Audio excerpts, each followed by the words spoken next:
Assalamualaikum warahmatullahi wabarakatuh. Kita bertemu lagi dalam mata pelajaran geografi Ananda kelas 12, baik IPS 1 maupun IPS 2. Semoga kita semua dalam kondisi sehat walafiat, dalam kondisi bugar, walaupun kita masih di tengah-tengah penanggulangan COVID-19, tapi saya berharap kita semua masih mematuhi protokol yang disampaikan oleh pemerintah sehingga penanggulangan COVID-19 baik di DKI Jakarta, Indonesia maupun dunia bisa terselesaikan dengan baik dan secepat-cepatnya. Sehingga kita bisa dengan cepat pula bertemu secara tatap muka langsung di sekolah. Ananda semua, baik. Hari ini kita akan belajar tentang teori interaksi, breaking point, dan indeks konektivitas atau yang disebut dengan teori grafik. Langsung saja kita mulai dengan teori interaksi. Teori interaksi ini sebenarnya adalah pengembangan dari teori gravitasi yang pernah disampaikan oleh Sir Isaac Newton. Nah, dalam mata pelajaran geografi atau dalam ilmu geografi, seorang tokoh yang bernama William J. Rayleigh, dia berpendapat bahwa kekuatan interaksi antara dua wilayah atau lebih dapat diukur dengan memperhatikan jumlah penduduk masing-masing wilayah, serta jarak mutlak antara wilayah-wilayah tersebut. Nah, untuk menghitung kekuatan interaksi ini, dia mengemukakan rumus sebagai berikut, yang mana IAB atau interaksi antara A dan B sama dengan konstanta atau dalam hal ini adalah angka 1 dikali PA dikali PB. PA itu adalah population A dan PB itu adalah population B atau jumlah penduduk A dikali jumlah penduduk B. Lalu dibagi D, AB. D itu adalah distance atau jarak antara A dan B dikuadratkan. Nah, kalau kita lihat rumusnya, ini memang sangat mirip dengan rumus gravitasi. Bedanya adalah kalau rumus gravitasi, populasinya itu diganti dengan massa. Seperti itu. Ini untuk sekedar penambahan ilmu saja. Nah, perbandingan kekuatan interaksi di beberapa wilayah ini menurut Rayleigh dapat diterapkan dengan beberapa syarat. Yang pertama adalah kondisi penduduk relatif sama, baik sosial ekonomi. Artinya, jika penduduk kota A adalah daerah yang sejahtera, maka secara ekonomi kota B juga harus sejahtera sehingga bisa dihitung kekuatan interaksinya. Lalu mata pencaharian, mobilitas, budaya, dan lain-lain. Yang kedua adalah relief antar daerah relatif sama. Artinya kalau kota A berada di dataran rendah, maka kota B juga harus ada di dataran rendah. Yang ketiga adalah keadaan sarana prasarana transportasi yang menghubungkan wilayah juga relatif sama. Seperti itu. Nah, kita langsung saja penerapannya di dalam soal untuk rumus teori interaksi. Perhatikan, hitunglah interaksi antara A, B, dan C apabila diketahui jumlah penduduk kota A itu 300.000 jiwa. Jumlah penduduk kota B 20.000 jiwa dan jumlah penduduk kota C adalah 10.000 jiwa. Diketahui jarak antara kota A dan kota B adalah 5 km, sehingga kita masukkan ke dalam rumus, kota A populasinya adalah 300.000 dikali jumlah populasi kota B yaitu 20.000 dibagi jaraknya 5 km dikuadratkan. Sehingga 300.000 dikali 20.000 sama dengan adalah 6 miliar dibagi 25, maka didapatkanlah kekuatan interaksinya yaitu 240 juta. Lalu kita hitung juga kekuatan interaksi antara kota A dan kota C, yang mana kota A adalah jumlah populasinya 300.000 dikali kota C yaitu jumlah penduduknya 10.000 dibagi jaraknya. Jaraknya di sini diketahui 10 km dikuadratkan, sehingga hasilnya adalah 3 miliar dibagi 100 sama dengan 30 juta.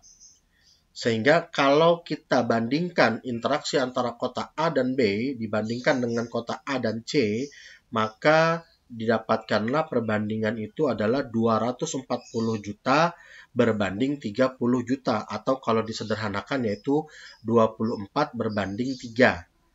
Disederhanakan lagi, jadinya adalah 8 berbanding 1. 8 banding 1 ini didapat dari 24 dibagi 3, dapat 8, 3 dibagi 3 dapat 1.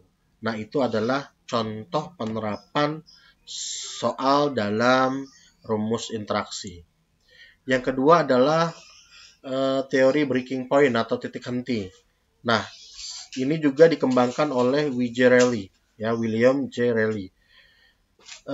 Teori titik henti ini sebetulnya merupakan teori yang berusaha memberikan suatu cara dalam memperkirakan lokasi garis batas yang memisahkan wilayah-wilayah perdagangan dari dua buah kota yang berbeda ukurannya.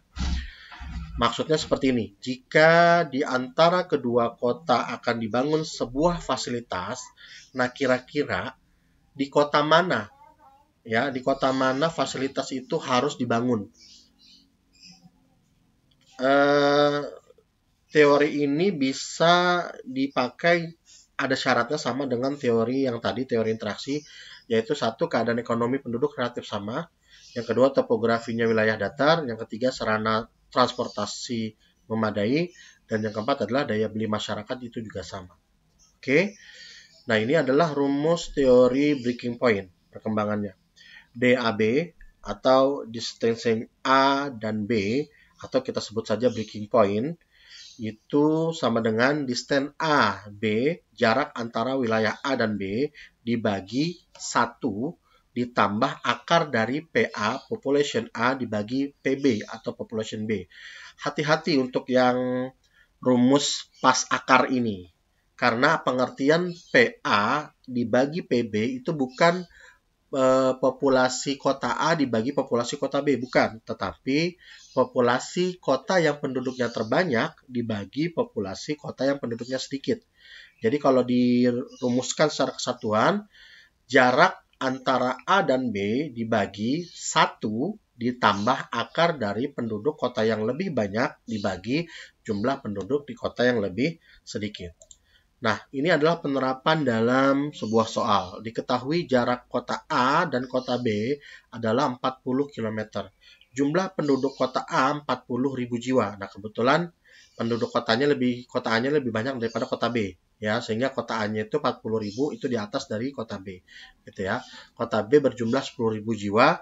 Berapa jarak lokasi titik henti antara kota A dan kota B? Dimasukkan ke dalam rumus, jarak 40 dibagi 1 ditambah akar dari yang terbanyak adalah kota A 40.000 dibagi yang sedikit kota B 10.000. 40.000 per 10.000. Sehingga didapat 40 dibagi 1 tambah akar dari 4. Akar dari 4 adalah 2. Maka 40 dibagi 1 ditambah 2 sama dengan 40 dibagi 3. Atau sama dengan 13,3 km. Nah, 13,3 km ini itu dihitung dari kota B.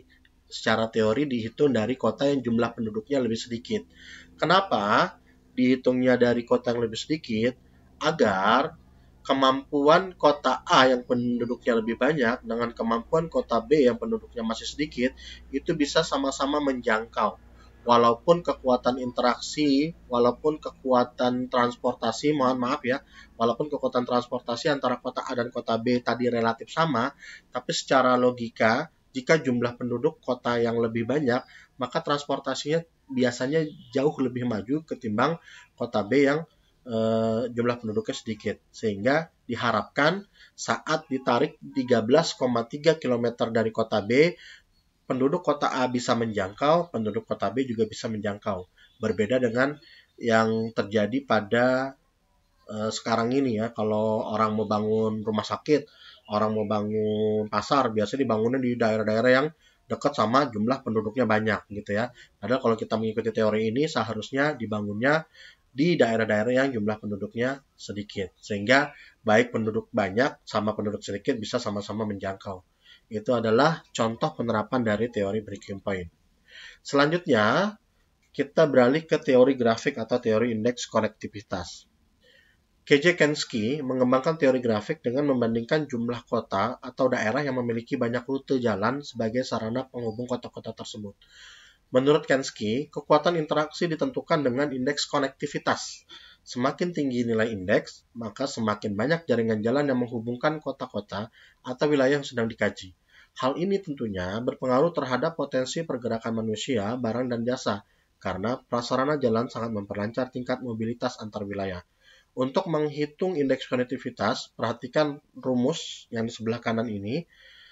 Ini lambang beta ya. Beta sama dengan indeks konektivitas sama dengan E per V.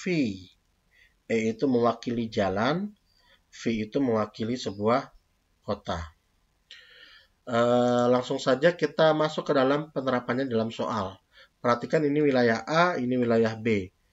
Wilayah A, E-nya itu adalah 9. Ini E itu tadi apa? Jumlah kota ya. Jumlah jaringan jalan. Kita hitung 1, 2, 3, 4, 5, 6, 7, 8, dan 9. Betul ya.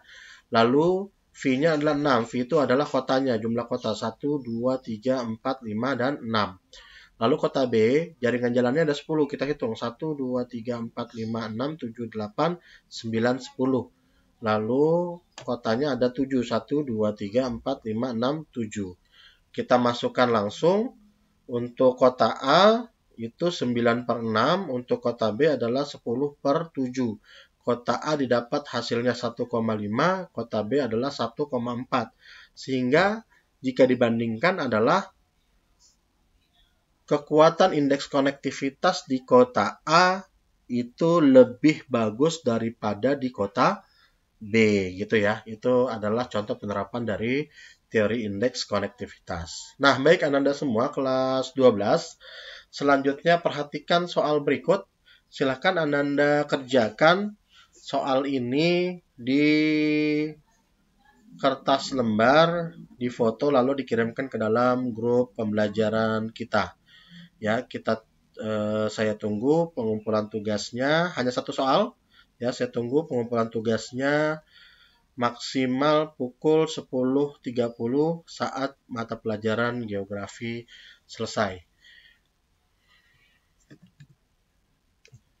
Baik, Ananda semua, itulah untuk mata pelajaran geografi hari ini. Jika ada pertanyaan, kita bisa langsung tanya jawab di grup WA. Dan silakan Anda semua kerjakan tugasnya untuk dinilai oleh saya. Terima kasih untuk pertemuan hari ini. Dari saya cukup sekian. Sehat-sehat selalu. Assalamualaikum warahmatullahi wabarakatuh.